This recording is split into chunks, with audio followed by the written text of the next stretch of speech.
Oi oi, it's your boy, the only non-pederast J-Kick fan, Jack Slack. This is the Jack Slack podcast, coming at you after a weekend full of fights.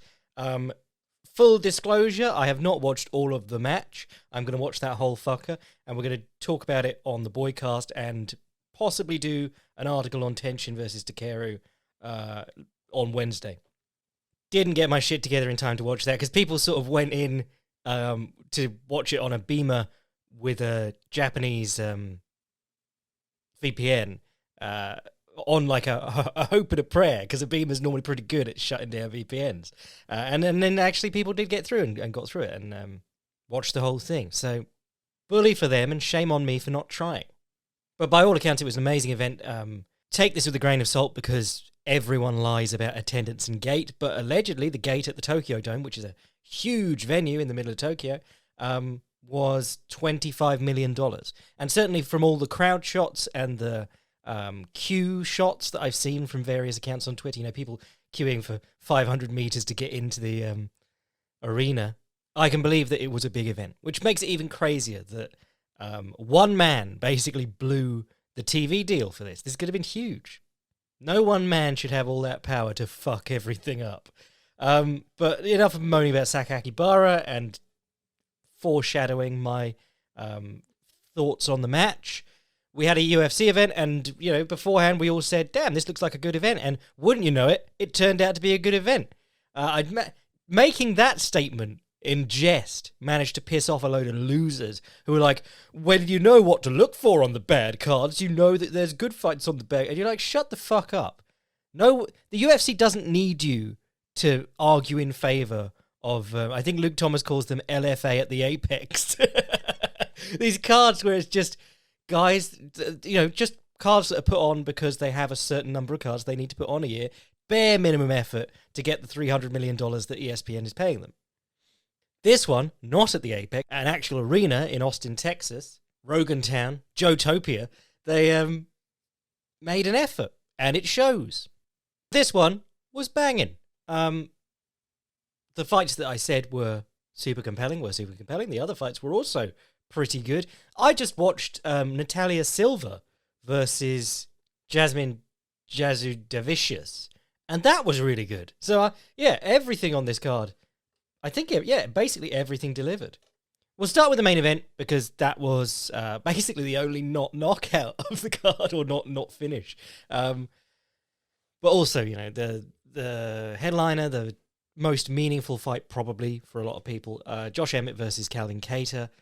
I started writing my post-fight notes on this, and I just sort of petered out because it wasn't that interesting. It never got out of first gear, really. And I think Calvin Kattar blew this for himself, because I don't think that Josh Emmett won anyway. To score him 3 rounds, I think you've got to really be looking at him and sort of ignoring all the jabs to the face that he was eating. But I think Kattar sort of let himself down here by refusing to be anything but the jab man. The thing that he loves to be, but his work against Giga worked because he just put incredible volume together. And you can't put incredible volume together just jabbing. You got to throw 2 hands. You got to throw some kicks. Calvin Kattar seems like he hates kicking, which is weird because he trains at Boston Muay Thai or wherever it is with Mark Delagrati. I've never seen a man with such a highly touted kickboxing background refuse to kick like that. Even someone like Jairzinho Rozenstruik will still kick. And especially once he'd established that he could stop a takedown even when Emmett ran him to the fence and had a hold of a leg.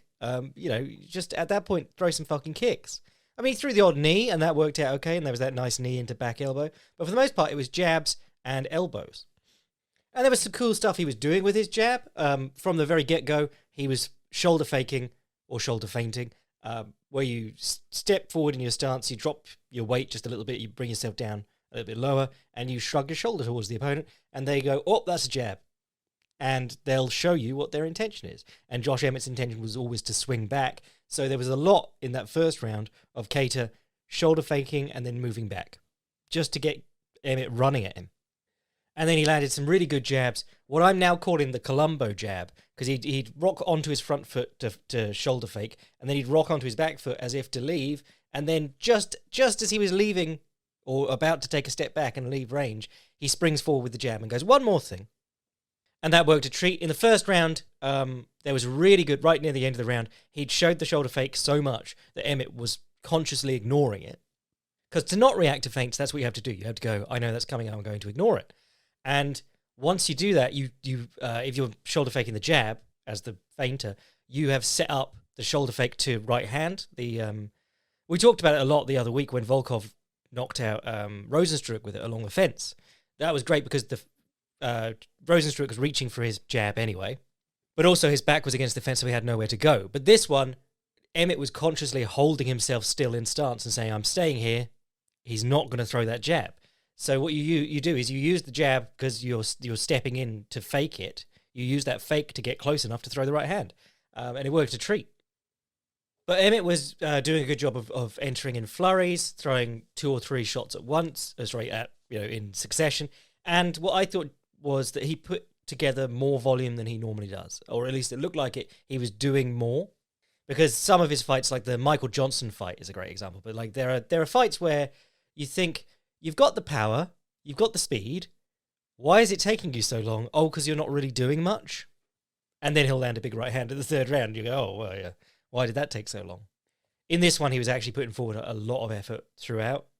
Generally a bit samey. There was a nice one where he did a inside slip to up jab, and then an inside slip to left uppercut to the body, and then an inside slip to up jab again. Just 3 little entries, one after the other. And Kattar actually had decent success with the up jab when he threw it after his right hand. It's just that he barely ever threw his right hand, and that brings me on to basically what lost him the fight. If all you're doing is jabbing, it doesn't matter if your jab's his jab is a legitimate punch. It hurts people, it cuts people up. But you are drawing, the narrative going into this fight was everyone going, well, it's Kattar's jab versus Emmett's power punches. And by not throwing anything else, you are drawing that narrative for everyone. That your narrative. You're drawing that comparison for everyone. You're telling everyone, well, now you have to choose between whether my jabs or his power punches count more. Whereas if he was throwing jab, jab, 1-2, jab, jab, 1 low kick, if he was adding things on the end every third entry, not only is he's getting more volume in there, not only is he getting more hurting blows in there, but it's also ruining that comparison, because it's not now that he's just jabbing and Emmett's just swinging. It's that he's jabbing, setting things up and landing big blows, and Emmett's just swinging. Now, I'll say that I scored, was it 3 for 2? I scored it for Kattar in my head, in my mind brain, where I don't normally score fights, but just my overwhelming sense was that Kattar was winning that fight. But, he should have pushed his advantages. If you have an advantage, and his jab was the advantage, you need to force that and push that. You're drawing reactions, or you're not drawing reactions. If the guy's desperately no-selling your jab and doesn't want to react in any way, you should be throwing your right hand after it. You should be hurting him, And the 2 or 3 calf kicks he threw in this fight took Emmett right out of his stance. Incredibly frustrating to see him do that and then completely ignore that massive opening for the rest of the fight. He's trying to be Nate Corbett and become some kind of elbow boxer, and it's just not coming together, because he's using the longest weapon of all, the jab, or the longest weapon in the boxing arsenal, the jab, and then he's miles away and trying to come in with elbows. I mean, he's a great fighter, and I enjoy him, and Josh Emmett's a great fighter, so I'm not saying this would have been easy, but it looked like he had control of the fight, and that he wasn't pushing his advantages, is what I'm saying. I would never want to be a don't leave it in the hands of the judges person, but you've got to at least look like you're going to kill the guy at some point, Because I was listening to Emmett's corner telling him he won every round, and I'm going, that's insanity.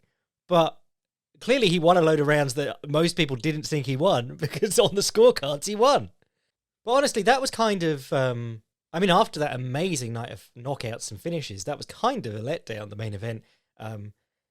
More because it didn't get out of first gear, I'd say. More because there weren't that many adjustments and counter adjustments. It was just that they stuck to their guns and couldn't really work out anything better.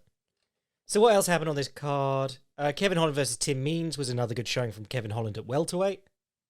Did a good job with his wrestling, which is obviously everyone's big question mark with Kevin Holland. Stunned him, scored a DAS. Lovely work. Tim Means is a good fighter. I'd go so far as to say, a very good fighter. And Kevin Holland won't say made it look easy, but got a very decisive finish and never looked in trouble.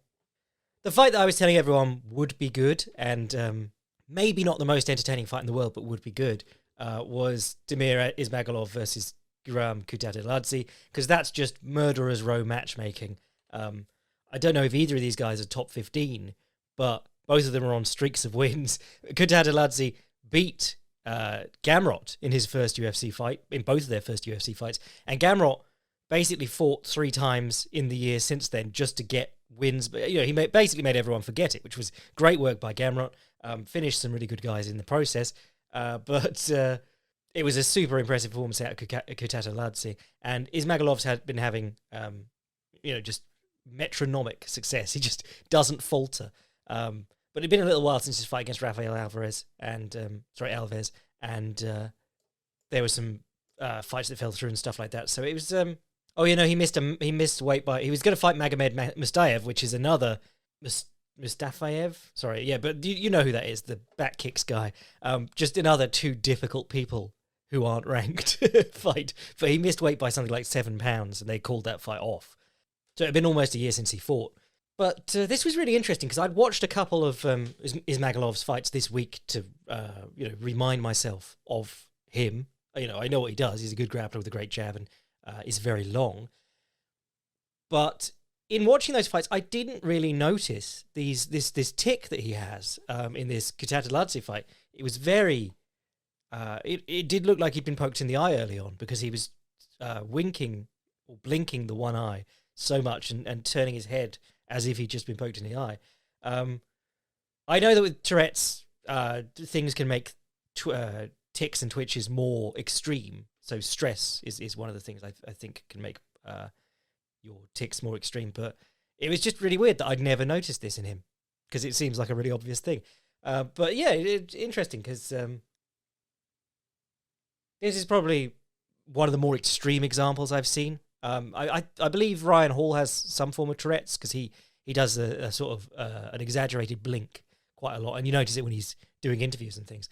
But the most extreme example I can think of is Amir Khan in One, not the boxer, an MMA fighter, but he almost turns his head to his right over and over again, and he's an orthodox fighter, so he's taken his chin away from his shoulder, and he's a good fighter. He's done very well, so good for him. But man, that would be really difficult to have to fight with. But then in boxing, a lot of it's training yourself into ticks. If you watch even people like Evander Holyfield, after they get hit, they do like a double tap at their head with their gloves to get their hands back in place. And it becomes basically a tick because a lot of the time you're getting hit and you aren't really thinking, but you do the double tap with the hands on your head where they should be, and you're back in position. But this fight between Ismagulov and Kutateladze was really lovely. Just excellent high-level technique. And even if you looked at it as if it was... Ismagulov's a good striker, but grappling's his strength. And Kutateladze's very good at stopping takedowns, and he's a good striker. They didn't fight like that at all. Because Kutateladze was doing fine on the feet, and then the first round he level changed, pushed him to the fence with a body lock, used it to land good knees and elbows. And I went, damn, that's really clever. You make the clinches, land good strikes from there. Striking clinches are they're rooster's teeth in this sport because it's a position where you can watch guys do incredible work, but there's only 3 or 4 of them doing it. It's very hard to master. And Kutateladze landed some good ones, and then he took him down, and I went, oh man, he's really going for it. He's not even just using the clinch to his advantage, as in what he's good at. He's going to try and beat him everywhere. So that first round was really good for Kutateladze. And in the second and third, Ismagulov got back into it, started using his jab more effectively. Was very good with a sort of a whipping counter hook that he caught Kutateladze stepping forward on. Kutateladze's hands are a little bit less polished than his legs are. If you watch him kick, he's a great example for kicking in MMA because everything off his left side against an orthodox opponent goes above the waist. Everything on his right side stays low. He low kicks with his right leg, and he throws body kicks with his left leg and high kicks. And then there was a notable exception in the third round because he threw some kind of weird high kick with his right leg, and then he threw an axe kick immediately after it. And it was late in the third round, so I'm going, okay, are we just doing stupid shit now? You're never going to knock him out with an axe kick. And he almost got taken down off the axe kick. But a second later, he steps in as if to throw another big right kick to the head, and Ismagulov's hands shoot up to a high guard. I mean, it was reminiscent of watching Andy Hook, because when he threw the axe kick tons, guys who knew better would lift their arms all the way up over their heads, and it completely exposed their midsection. And Kutateladze throws a right body kick, which lands perfectly on the ribs, because the right body kick against an orthodox fighter is one that's going to be tricky to land, because all he has to do is turn himself away, and you're hitting his back, which is covered in muscle, and he can then overwrap your leg, and he's caught it. But he completely bamboozled Ismagulov. He threw two bullshit techniques at him, like as if to go, oh, I'm swinging for the knockout now. And then he looked as if he was about to do it again, and he just punts him in the body. It was absolutely gorgeous. Third round, I got it pulled up here. Yeah, last 2 minutes of the third round. Moments before the ill-fated knee to the chest that sort of clips the head with the thigh. Very controversial moment. Honestly, one of the few times I've been happy with Herb Dean going, this is a strong warning. Because it seems like refs constantly give strong warnings, and you're going, well, you're not taking the point, what you did. But taking the point at that stage for such a barely foul would have been the wrong call, I feel. But everything was great. Kutateladze's takedown defense is incredible. He trains at All Stars in Sweden with Hamzat and Gustafsson, Darren Till, but probably not with him for takedown defense. But, you saw it against Mateusz Gamrot. It is just incredible hips. Also just a really scrambly grappler.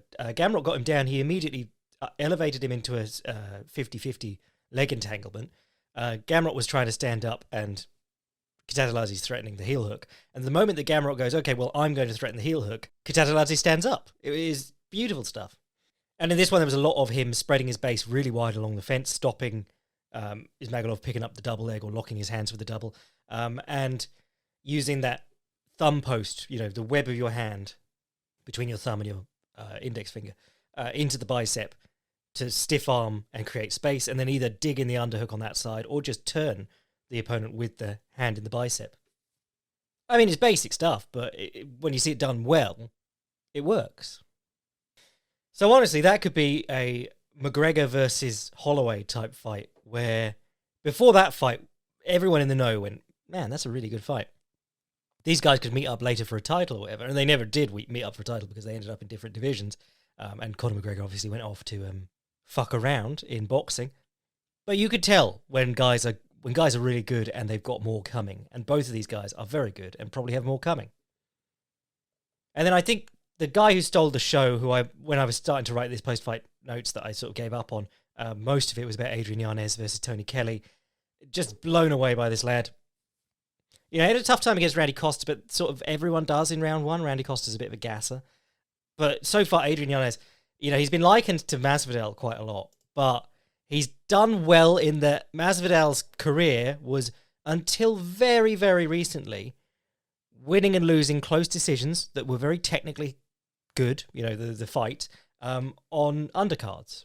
He was a fight fans fighter, or probably a nerds fighter more than anything, because you'd go, yeah, very technically good fight. Neither man was trying to kill each other, and they maybe didn't have the fire under them, but technically correct fight. Whereas Adrian Yanez has been smoking people left, right, and centre. Since his appearance on the Contender Series, he smoked a guy in round one, and then 1, 2, 3, 4, 5 fights later, only Davey Grant went the distance, tough old Davey Grant. But yeah, Tony Kelley, this fight really told me one of the strange truths about MMA is that everyone used to be terrified of kicking because one caught kick and you're on your back, which is true when you're throwing low kicks to the thigh or something like that, especially low kicks to the thigh, actually, because that's seen as the easy one. You go, oh, well, that's the safest kick. And it really isn't, because if you hit the thigh, it can easily ride up, and then they're just finishing a double or picking up a single. And you've done the hard work of getting them in position to do that. But if you throw kicks above the waist, if you're throwing left body kicks and high kicks, guys are really bad at catching those in MMA, which is why I constantly advise people to take the John Jones game plan. If they're not very good with their hands, learn to throw high kicks and circle off. Paul Craig's been doing it. Aljamain Sterling's been doing it. You can spam kicks above the waist, basically, on the open side, because in MMA, nobody knows how to catch or parry a kick, it seems. And the really weird part is that there are sort of two ways to catch a round kick above the waist. I'm oversimplifying here. There are some weird ones we can get into. But typically, if someone throws a kick to you, say you're orthodox, someone throws a left high kick or a left middle kick, you take the kick on your right forearm and you bring your left forearm across, either underneath to catch the kick and sandwich it between your the back of your right forearm and the front of your and your left wrist, basically. Or you bring your left hand across and you use your palm to scoop the kick off your forearm and down in front of you. And the great thing about learning to do that, the second one, the traditional Thai parry, is it teaches you to block with both hands. Because when I said you're taking it on your outside arm is your safety net. Really, both hands are coming across, you're taking it on both hands, and then you're using your left hand to scoop it across your body. Because in MMA, there's probably far too many people who take kicks on one arm, and Kung Lee used to say that all the time, because he broke one of Frank Shamrock's arms just because he was taking it with one arm. But if you get into the habit of trying to parry high kicks whenever possible, or middle kicks whenever possible, you get into the habit of blocking with both hands, which keeps you safer. There isn't really a downside for failing on a parry. So you saw, this is what puts people off doing things when it doesn't work. And Adrian Yanez tried to parry every kick Tony Kelley threw, and for the first minute and a half, maybe, he fails on every single one. He maybe gets a little bit of the kick, and then Tony Kelley's leg slips free. But then it starts working. Basically the same as anything at the start of a fight. You aren't going to pick up your counters right off the bat. You aren't going to get someone's timing right off the bat. It's really hard because they're full of nervous energy and they're working very, very quickly. And then probably 2 or 3 minutes in, they start to fall into the technique that they do in the gym when they're getting a sweat on and they're not just bubbling with nervous energy. And that's when consistently going for these parries really, really pays off. And it's great because, we talked about it before, and it's one of those things like taking a big step out to the side. It's kind of extreme, but if you parry someone's leg all the way across you, you've put yourself basically on an angle to them. But you don't need to parry them all the way across you, because sometimes you can pull them into a back fist or something like that, as we saw the other day. Who got knocked out with a spinning back fist or elbow coming in on a missed kick?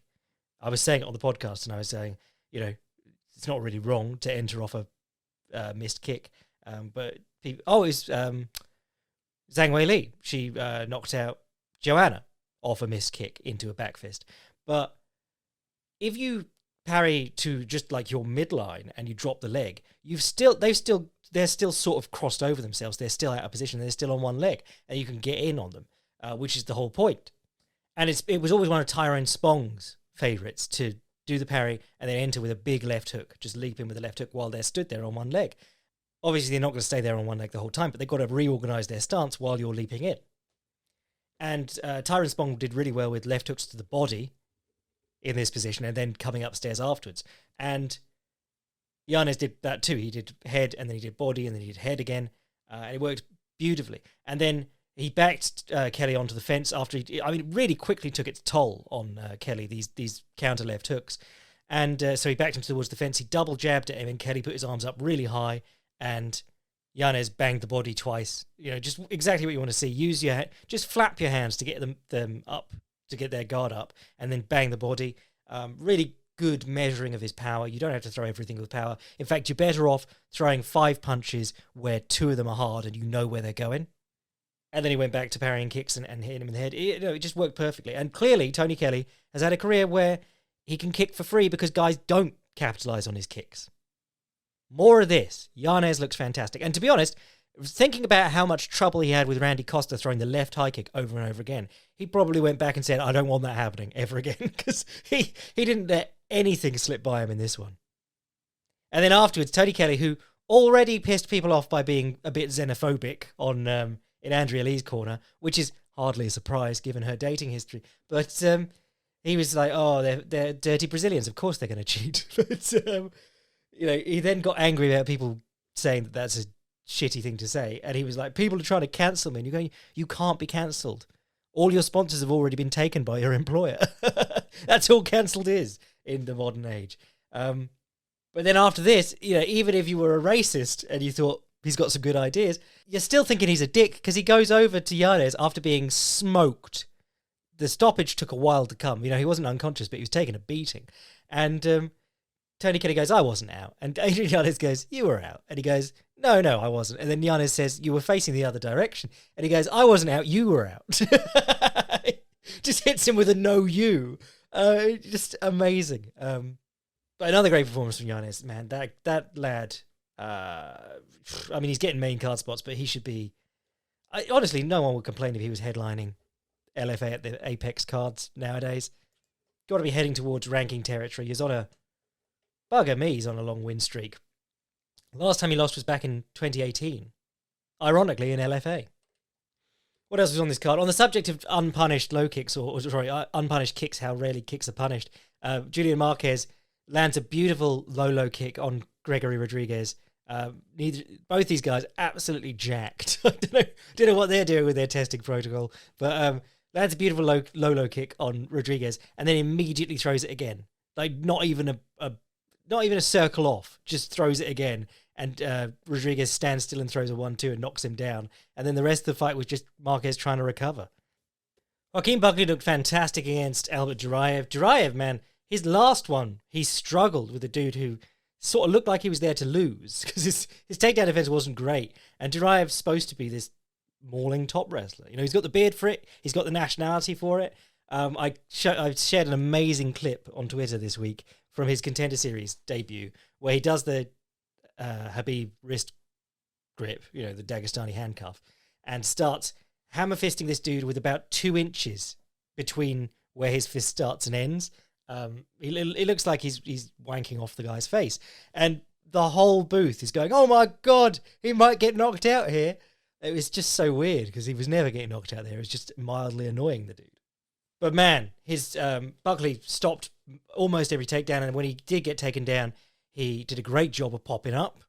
Really good work from that sat along the fence position, trying to hide his wrist, because when you're sat against the fence with your hands on the mat and you're sort of sitting at a 90-degree angle, so your back's upright and your legs are out, you're always worried about the guy, one, stepping over your legs and putting that figure 4 on with his legs, that sort of mounting the legs position that Habib used a lot, which really slows you down and takes away...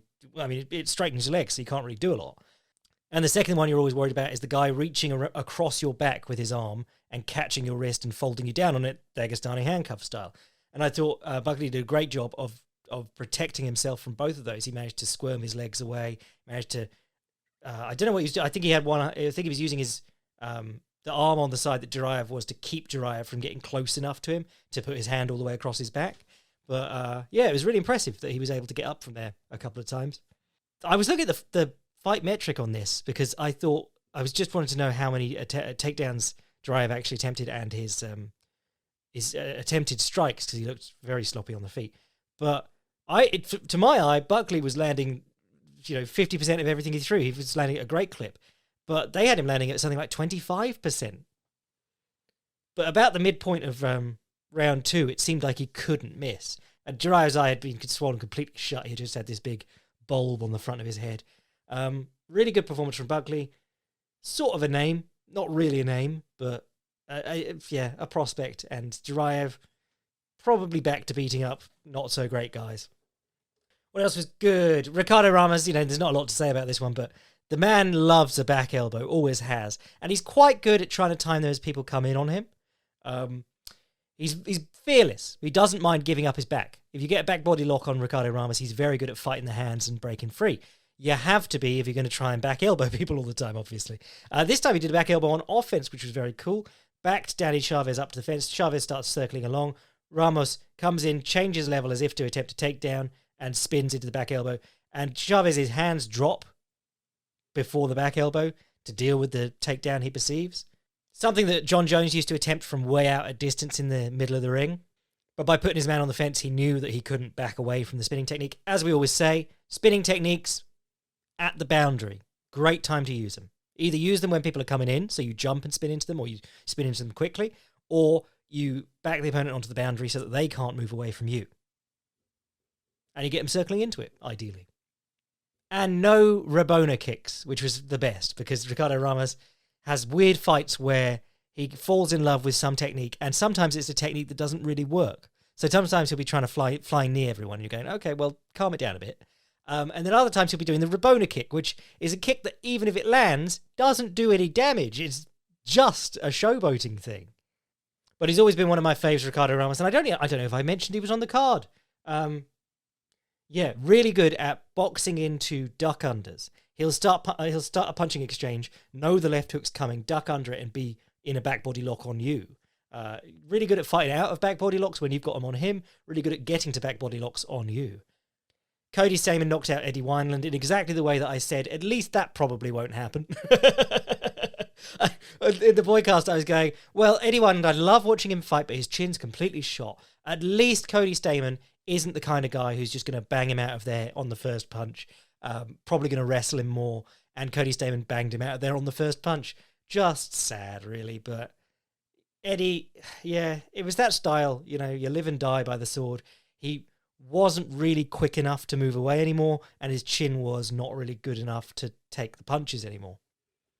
But his style was always super weird. You know, he gave the blueprint to beating Renan Barão when Renan Barão was unbeatable.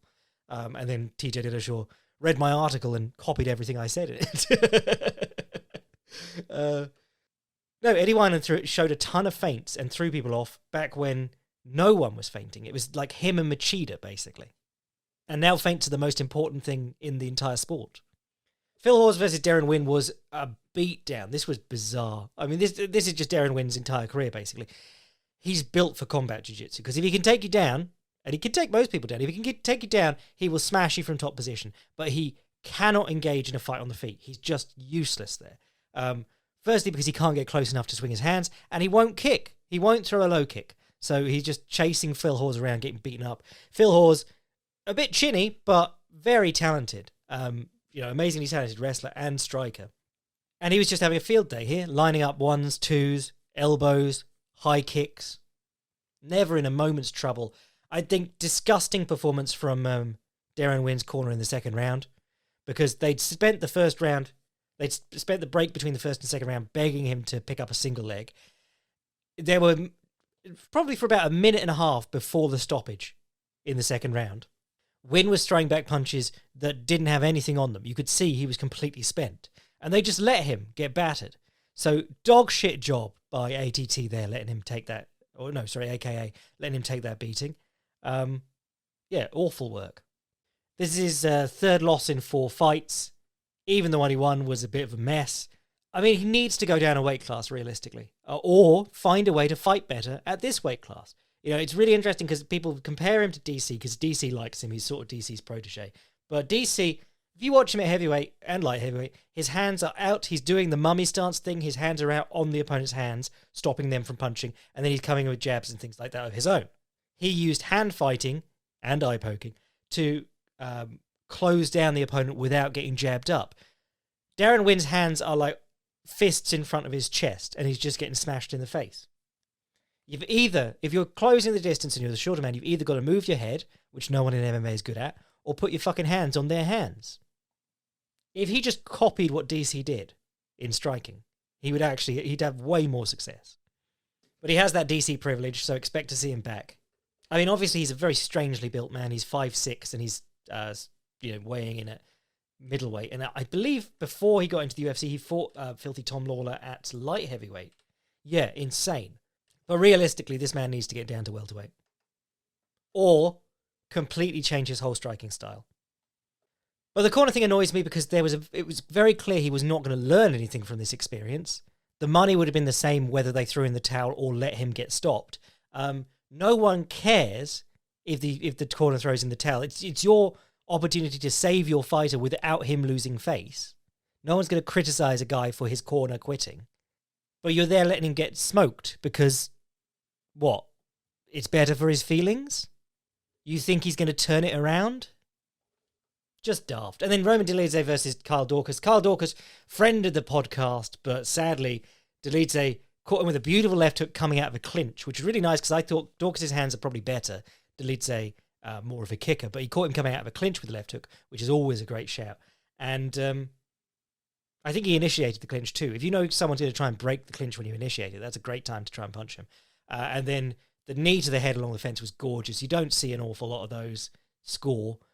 Typically you see guys go for it and then fall over, or the other guy will catch their leg against their head or against their own head, and the guy will fall over anyway. So to get that off and get a finish with it so cleanly, very impressive.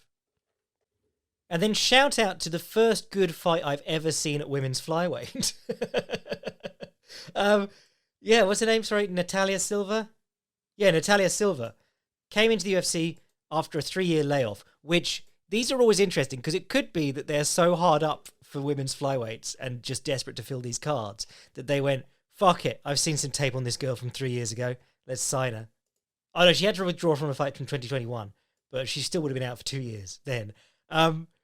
But in the 3 years that she was off, she learned to box and kickbox, and she looked phenomenal against Jasmine Jasudavicius, who just chased her around the cage. But then when she started attempting takedowns, Jasmine J, Silva was just manhandling her. There was a moment in round 2 where Jasmine J locks her hands underneath, I was going to say Silva's taint, her lady taint. She locks her hands underneath her lady taint, and that's where you can pick people up. And she's moving her around the ring, and Silva's just hopping on one leg, and then Silva just turns her over. It was incredible. She was really shoving the head around. There's a technique called a head tilt, which is really nice. It was sort of like that, but to the inside. The head tilt was really big in no-gi for one ADCC. Both Buchecha and Cyborg were doing this thing where they'd be in closed guard against someone. They'd put their hand across their chest, put their other hand to the floor, stand up, so that basically one leg was the nearest thing that the opponent could grab. The opponent would grab it, and then they'd push the opponent's head down and pick up one of their legs, and that's called a head tilt. And it's a really cool way to sweep someone, basically, or turn a takedown over. So they just put themselves into sort of a head outside single in order for it to happen. But yeah, she was a lot of fun, moving around the ring, kicking well, punching well, pulling her head back a lot, and sort of, it was more to do with comfort than it was to do with good technique. She just, the vibes were good. She had a good read on Jadavicius. Jadavicius charged her own head into the fence and knocked herself down at the end of the round, in the last round, which was fantastic. But what a great showing, Natalia Silva. I anticipate her losing boringly in the next one because I've never allowed fun things at these awful weight classes.